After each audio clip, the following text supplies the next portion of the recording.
welcome to another episode of Teaching with Madly Learning. And we are going to be talking tonight about synchronous and asynchronous learning. So if you are new to those terms, these are the terms that seem to be the popular ones used to describe whether or not you are going to be teaching your students through distance learning, whether you're going to be teaching them live and instantly, or whether or not you are going to be teaching your students through asynchronous learning, so which is often pre-recorded or where students are not all learning the same content and at the same time. So that's what we're going to be talking about today.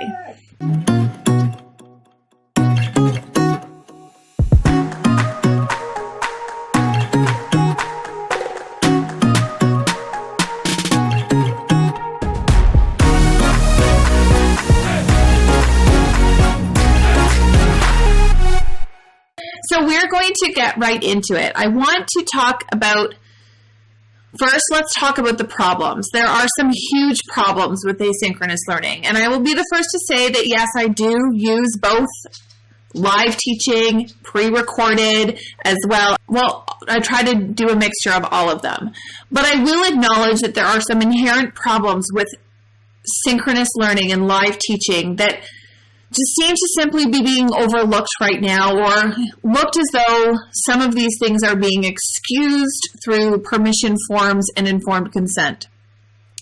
Now, I think this is because we're all just simply flying by the seat of our pants, but I think we need to be aware of some of these problems and handle them. And we handle them, I guess, the best way that we know how, and we try to take as much risk out of doing this as possible. And nothing is ever going to be 100% risk-free, but we can do what we can. So the major problems with synchronous learning are going to be your equity issues and the fact that, number one, not everyone has the same access to technology. Not everybody has access to their own device to be able to jump on a video call with their teacher at the same time, because they might have other things happening in their household.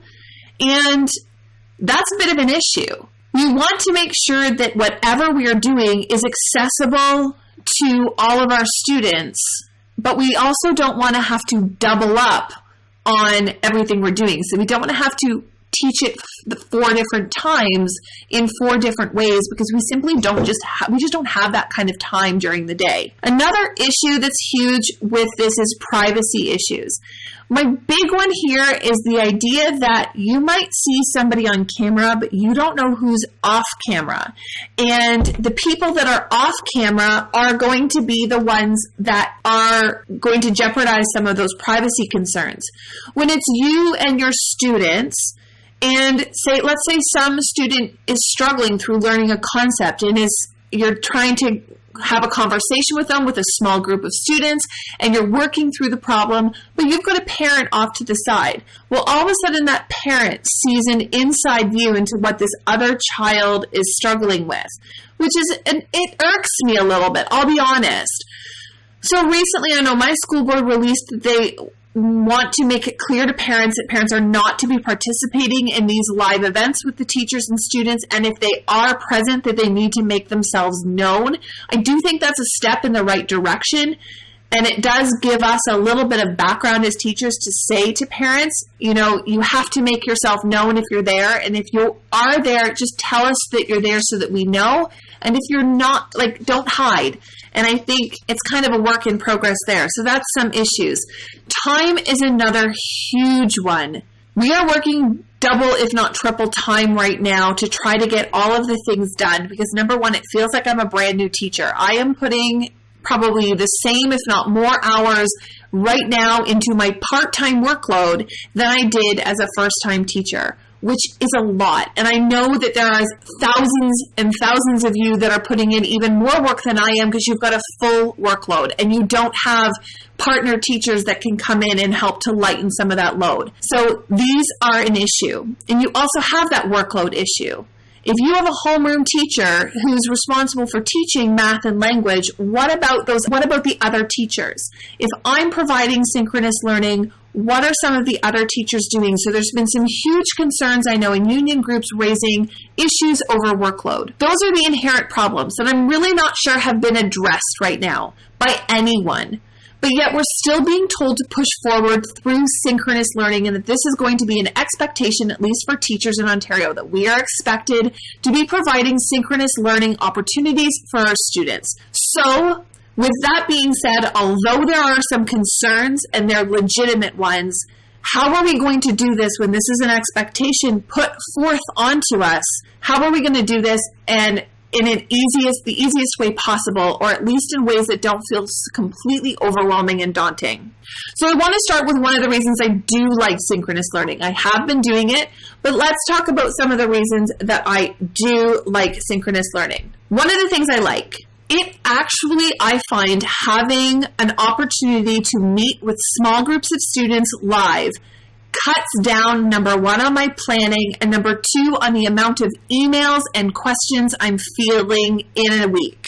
Because students have access to me, they can then take that opportunity. Their question can wait. Their question can wait until they see me live, either in their small group or a whole group instruction. So I'm not getting bombarded with a lot of issues of, I can't do this, I can't do this, I can't do this, help me with this, because they can wait.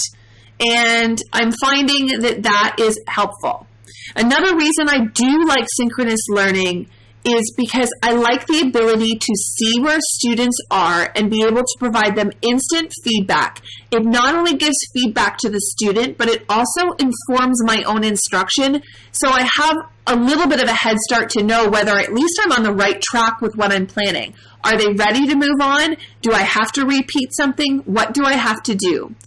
I also find that planning for live teaching, where they just show up to a meeting and we chat about their learning goals for the week, means that I'm planning a little bit less. I don't show up with a complete lesson plan ready to go. I kind of show up with a general idea of what I want to talk about, and then I use a lot of the feedback from students and let their questions to guide what it is we talk about for the half hour that we've scheduled for our meeting. So I find that really informative. I can kind of go with the flow and go on the fly to be able to answer their questions. And I've got a bunch of tools that I can utilize to be able to demonstrate and show students kind of what's happening. And we'll get to that in a little bit. One of the things I've had to adjust to is keeping my mindset. So never in any of the times I've done live video does everything work out perfectly. There is always going to be a time where your internet drops and you lose your connection. The device you wanted to go with doesn't work. You can't get your camera to share your screen so that you can demonstrate something. Connections aren't working. People drop out. Your mic stops working. You can't hear people. It all happens. If I go into a live video expecting any tech problem is possible, and knowing that I can give myself the patience and forgiveness and understand that we're all learning, then going into those and encountering those problems makes it that much easier to manage. What I have found is, regardless of the situation I am coming to, I can think on my feet and ask them one of those questions that buys me time. You know, the ones that you use in your classroom when you're like, oh, that thing that I really need, I forgot on my desk and I need to walk all the way over there. So I'm going to give them like a Thinkpairshare activity so I can walk over to my desk and go get that thing so that they're ready. I'm ready for them so we can move on. That thing still works in digital learning. So today I gave my students a question on, tell me a sentence that you think would match with the word improbable. So tell me something that would be improbable. Tell me a sentence that would be impossible. Tell me a sentence that would be probable. It was a total time filler because I couldn't get my screen share to work to be able to demonstrate something to them. But it worked, and my students are extremely patient, waiting for me to figure it all out. And I'm just honest with them. I'm just like, figuring it out, guys. Here's what I'm trying. Can you see my screen? No? Okay, can you see my screen now? And they're really forgiving and very patient with me overall. And I think that that's a lesson that I've had to learn is it's okay if it's not perfect and it doesn't look great and whatever. It's okay. So going into these videos, knowing that things are probably not going to work out the way I want them to, and that I can be okay with it and expect my students to be patient and use those teacher tools and time fillers that I use in the classroom, they can still work to get me through those lessons. And it's just a little bit different, but it's okay. So we've gone through the problems, we've gone through the positives, and the mindset piece to kind of get ourselves into it. So if we've got to do this, what are the tools that you're going to use for synchronous learning? There's a whole bunch of them. So let me walk you through these synchronous tools. So these are the tools that you're going to do for live instruction. Now, these are probably going to be determined by your school board or district. Your school board is probably going to mandate one or two services and probably not allow other ones. So pay attention to what your school district is promoting, supporting, allowing, and forbidding you to use. That will, regardless of your preference, determine what you're going to use. The three main tools that you're probably going to be asked to use are going to be Zoom, and I think in Ontario that's probably unlikely as the tool you're going to be asked to use, but Zoom is an option. You also have Google Meet and Microsoft Teams. Now, I've used all three of these. I haven't used Zoom with my class because I was very early on told, don't use Zoom. It was okay for me to use Meet and okay for me to use Teams. I was using Meet because I'm using Google Classroom. Google Meet works perfectly with Google Classroom. If you are using Google Classroom and you have the ability to use Google Meet, work with those together. The calendar syncs up. It's right inside Google Classroom. It's easy. It's user-friendly. And there are tips and tricks and tools you can add on to your Google Meet to make it more functional for a classroom teacher. MS Teams is the one I'm currently using because it was an equity issue. Some of my students with school board devices could not log on to MS Teams or could not log on to Google Meet, so we had to switch to MS Teams to make sure that all of my students could access videos. So we're using MS Teams. MS Teams isn't bad. It has its problems, but so does Meet.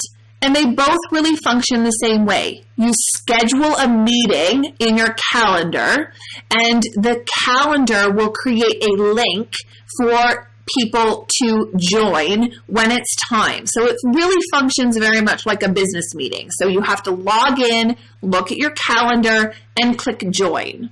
One of the things I like about MS Teams is because a lot of businesses use it, parents are a bit more familiar with it. Especially a lot of parents are using MS Teams right now, at least in the area that I teach. MS Teams is a popular one for businesses, so it's a familiar platform for parents so they can log their kids on and go do their thing. But those are your three. There is a million training tutorials about all three of those platforms and how to use them through school. And it's all set up through those calendar tools. So I'm not going to walk you through a tutorial on how to use those three, but those are your three main tools. Now, within that, you need to decide one of three options. Are you going to do audio only, so no video, and just your voice? Are you going to do a slideshow and your voice? Or are you going to watch your face to camera, possibly a slideshow, and your voice? So you kind of have those three options, and those three options are available on all three of those tools. So the answer to what you're going to use is going to be, what are you most comfortable with? All three of them will work. All three of them will allow you to interact with your class in a live platform, because that's what synchronous learning is. So you can have all audio. So you have no videos, you mute your students, and it's just your voice. And they log in, they can join you, they can put up their hand, virtually put up their hand in all of those platforms. They have the capability to do that. You can ask questions, they can respond to you, you can hear their voice, they can hear your voice, but there's no videos. That might be the easiest because there's not a lot of prep work.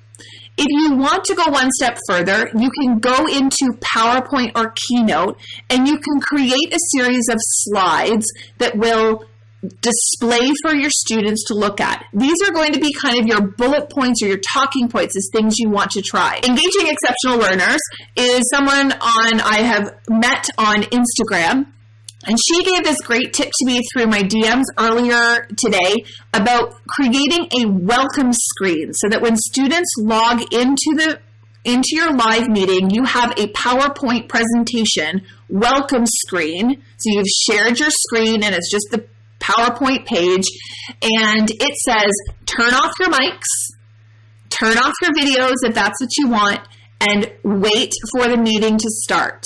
Or you can give them a task to do, tell me how you're feeling, all of those things. You can give them a little task to do while they're waiting for everyone to kind of join in and get started.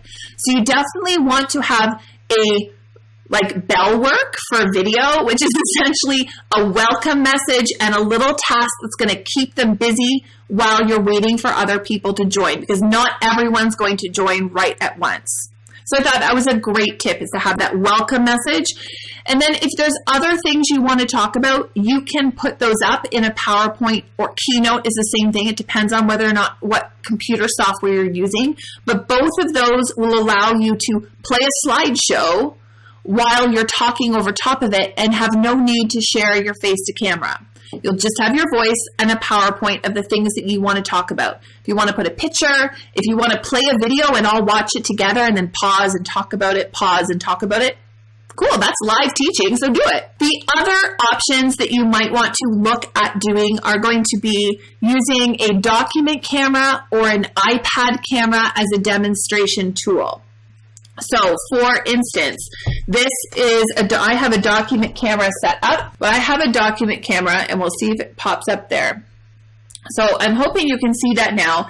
This is my document camera that I got from my classroom when we were allowed to go in. This is the lesson that I live taught today for one of my groups. We're working on probability. It's simply just a whiteboard underneath my camera. So instead of using my face to camera video that you see my face talking to you, I've just selected this document camera as my camera. So this is what they see. They simply see a whiteboard, and I have a marker and some things off to the side, and I can just write on it just like I would a screen. It's not super high tech, but it works. And the same thing can be accomplished if you use your iPad. So this is my iPad, and it is currently showing Jamboard. But if you open up into your camera settings, and if you create yourself a little stand that sits over top of there, so get some Amazon boxes and make yourself an iPad stand over top, the same thing can happen. You can just share it as a video, and then it will show a whiteboard. And I got this whiteboard at the dollar store along with some whiteboard markers. And these are just some fraction circles that I was using for probability spinners today. So those are some of the ways that you can just use kind of what you might have as a document camera. So your iPad or like an actual document camera. And that's just the one that I had from school. And see, it's pretty messy around my desk there, so it's not always the case that it needs to be clean. It just needs to be clean on camera. It's fine. So those are kind of the two that you would want if you're doing demonstrations, is you're going to do, say, a document camera or have a video on top of there. So those are great ways if you want to do a demonstration. You can also use some iPad tools as well. So the two that very simply that I like to use is, I actually have not used Jamboard, but I watched a fellow TPTer by the name of Heidi Sproul from Create, Dream, Explore. She demonstrated using Jamboard today, and it looked great. It's just a whiteboard. It's a Google tool, so if you're using Google Classroom, it probably integrates fantastically with Google Classroom and Google Meet. But you simply can share this Jamboard with your students, and you can write on it, and your students can see it, so you can take pictures. I've also used different apps. So if you have the fractions, Braining Camp was the fraction tiles app that I used, and I can just demonstrate write on my iPad a concept that I want my students to see, and I can write on the screen to annotate the things that I'm saying, and they don't need to see my voice or they don't need to see my face. They can just share my screen. Now, my iPad in this situation, my iPad is hardwired to my laptop for this circumstance, and what either Google Meet as well as Microsoft Teams and Zoom, they recognize when you plug in your iPad to your laptop, they will recognize your iPad as its own camera. So instead of selecting your webcam as your camera, you're going to select your iPad as your camera, and that's how that works. So right now, I'm actually using a software that I use to record live. It's called Ecamm Live. Totally not necessary for classroom usage because it's a paid program. But anytime you hook up your iPad into your computer, you can use it as a camera. For MS Teams, I've literally joined my MS Team meeting from both my laptop and my iPad and just been two separate people on my meeting writing on my screen. So you can do both, but those tools will allow you to do synchronous learning pretty easily, where I'm just using a whiteboard. I want to talk to my students. I want to demonstrate them stuff. I'm not creating fancy PowerPoints. That's way too much work for me right now. I just want a blank screen that I can write on and be responsive to students and just talk to them about our learning goals and the things that I've assigned that week. So that's as simple and basic as I'm getting for that. And it doesn't always require my face to camera. Screencastify is a fabulous app to be able to record your screen. So if you are putting pre-recorded videos, if you're moving into more of the asynchronous teaching with some pre-recorded video, you can use Screencast-O-Matic to be able to record your screen. This is perfect for tutorials. If you want to show students how to hand in work because they keep emailing it to you, then do a Screencast-O-Matic or Screencastify. Both of those are two separate web services. Screencastify is free for teachers right now. You can upgrade it. If you use the code, all capitals, I think it's CAST, C-A-S-T _COVID. If you use Google Classroom, or if you use Screencastify and you use that code, it's free, which means you don't have a limit on how long you can record for. So if you're doing that for asynchronous type of teaching, it is fantastic. It will also allow you to record your face. So if you're doing a teaching, so like last night I did a lesson and I recorded myself, like my face to the camera, talking about the anchor charts that are behind me, and I could have used Screencastify to do that because I can record my face and hit record and it will record everything that I say. So that's a great way to do asynchronous learning as well. How are you sharing your screen to show us your iPad? So it is hardwired. I'm using a website, a recording software to go live called Ecamm, and it could have a free option, but it's only for a Mac computer. But it is hardwired into my laptop, which is, my laptop's over there, and it's hardwired into my laptop, and the program that's recording me right now allows me to select my iPad as its own camera. So that's how that works. My document camera is set up the same way. It's a USB into my laptop, and it allows me also to select it as a camera. So right now I see on my screen I have 3 cameras to choose from. I have my face to camera, I have my document camera, and I have my iPad, or my 3 camera options, so that I can flip back and forth between those 3.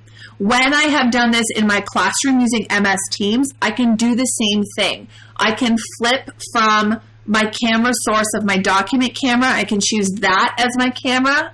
I can choose my iPad as my camera if I'm using the camera, or I can choose my laptop. But most often, if I'm using my iPad, I'm not hardwiring, and I just join as a second person. So I join twice, one with my laptop, one with my computer. Additionally, what I would highly recommend is reach out. If you are a classroom teacher and you have a prep coverage teacher that covers your classroom a bunch of times, especially if maybe they're not covering a whole bunch of classrooms, But if they don't have their own homeroom, why not ask them to join you in a whole class meeting? So my co-teacher who teaches science to my class, because I don't teach science this year being part-time, she teaches science. She's a part-time teacher herself.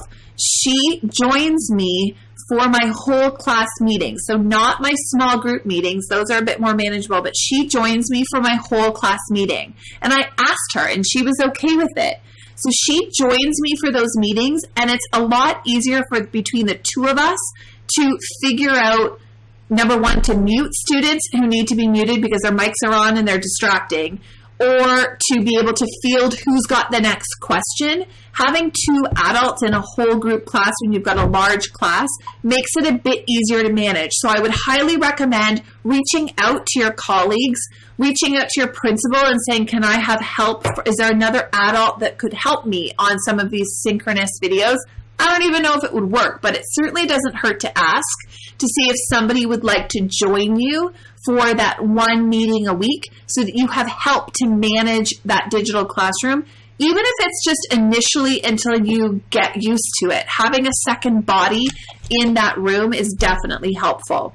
For me, hardwiring most things will allow me to use the accessories, so the iPad or the document camera. It will allow me to use them as cameras. So I have my webcam, I have my computer webcam because I've got two, and I have my document camera. So I have a few pieces, but the reason I use webcam is because of my live video. So it lets me go live and do all of the things that I do here live with you guys. I don't use eCam for my school. I use Microsoft Teams because that's what we're supposed to be using. So I don't hardwire my iPad with Microsoft Teams. The only thing I hardwire with Microsoft Teams is my document camera. For my iPad, I just log in as a secondary user. So I just join as another person. So Microsoft Teams, you can only see 4 faces at a time. So every time someone's mic pops back on, my face will disappear. My screen will disappear from people's view. So I have to be really vigilant on I turned your mic off, it stays off. And if it doesn't stay off, you leave. And I think that that's okay to be very, very clear with the rules. And if they can't handle it, then that's okay. I have 20 students in my class this year. I have split those 20 students into 4 groups of generally equal size, and I meet with each one of those 4 groups for 30 minutes once a week. I have an EA assigned to my class that meets with 4 students individually throughout the week, and I have another teacher that will meet with one of my groups a second time a week. So I'm meeting with them 30 minutes of my week. I totally hear you with the AD, ADHD students. So I have 4 30-minute meetings, and then I do 1 30-minute whole class meeting. And that's where I have 2 teachers in the room at once, is when I do the 30-minute meeting or the 30-minute whole class meeting. The minister just posted that he wants teachers to do synchronous learning. We had memos coming up from my board with the expectation that we do synchronous learning. I don't know yet whether or not it's actually going to be forced on us or that we're going to have to, but that's kind of the writing on the wall, is we're going to be doing synchronous learning, which is why I thought we'd talk about that, is because the writing on the wall is saying we're doing synchronous learning. So let's talk about how that's going to work in case you're put in that position. So I think it's okay to say I'm going to follow the guidelines of Ontario College of Teachers or whatever governing body, and I will follow those directions. I will stay attuned to the advice of my union and follow my principal's instructions on what it is I'm required to do and do what I can. And I'm not going to be able to do it all, and it's not going to be perfect, but I'm just going to kind of try to eliminate as many risks as I can and go forth and trust that my students are going to be okay with that, and I'm going to be okay with that. So there's that as well. For your very first live video conference, do it with a friend. That's my suggestion. If I'm completely honest, get a colleague who's also learning how to do a live video. invite them, get on the live video, try a few things out, play around with it, make sure they can tell you what can they see, what can you see, because your screens are going to look different. Play around with it and practice with it. And I think that's probably going to be the easiest thing to really at least figure out what you're going to do first. And then when you actually get on a video call with students, come with a purpose. Tell them what the purpose is before they show up. So today we're going to be doing this. Start with something simple like a show and tell where they're going to tell you something. So they're going to have to bring something to the meeting where they're going to have to tell you about something. And then you are going to have to listen to them, and they each get a chance to talk about something. And that kind of allows them to practice the idea of, it's this person's turn to talk right now, and then I need to wait, and I need to sit properly, and no, it is not a time to be flashing my special thing in the camera, and I mean, all of those things happen, and it's going to be, you just have to kind of, it's like September all over again, but digitally, where you have to figure that out. But I would definitely say give them a purpose for your very first meeting, then go from there. And be patient, because things are going to take a lot longer than you expect them to. For my whole group, yes, there's lots of games. Like, there's games you can play. Like, I would say try just having fun with your students. So if you just had one opportunity where they could come in and have fun community building, that would probably count as you being synchronous. So you're providing synchronous instruction, even though you're simply just having them come in, play games, get to know you. You can call it probability. And then the rest of your week, you can do the asynchronous learning if that's what you need to do. So I think there's ways that you can make it work for you and your family. For those of you with kids, if you're trying to do live video sessions, work with your partner. If you have a partner at home, then work with your partner to coordinate your schedules so that you are sharing the load of child care during the times where you go live. Run your meetings around nap time. Train your kids to be quiet when you start talking to random technology devices. Have them watch a show when you need to go live. There's things that it's never going to be perfect. Your kids are going to interrupt you. You can try some different things that are going to work for you and your family, but it's just do your best. I think that's kind of my message here is do your best and it'll be okay. If you have any questions specifically, I will post the different equipment that I use in the comment of this video on my Facebook page. And I will make sure that if you have any questions, just post them in this video comment here, or the comment thread here, and I will make sure to answer any of those questions that you post about what it is that you are working on with synchronous learning, because it seems to be the way that we're going, but I think we all just need to kind of figure it out and rely on each other as support for working through this together. So I hope this is giving you some insight into how you can run synchronous learning in your classroom. Thank you so much for joining me, and we will be back next week live at 9 p.m. to talk more about digital learning. So thank you so much, and we will see you next week. Bye for now.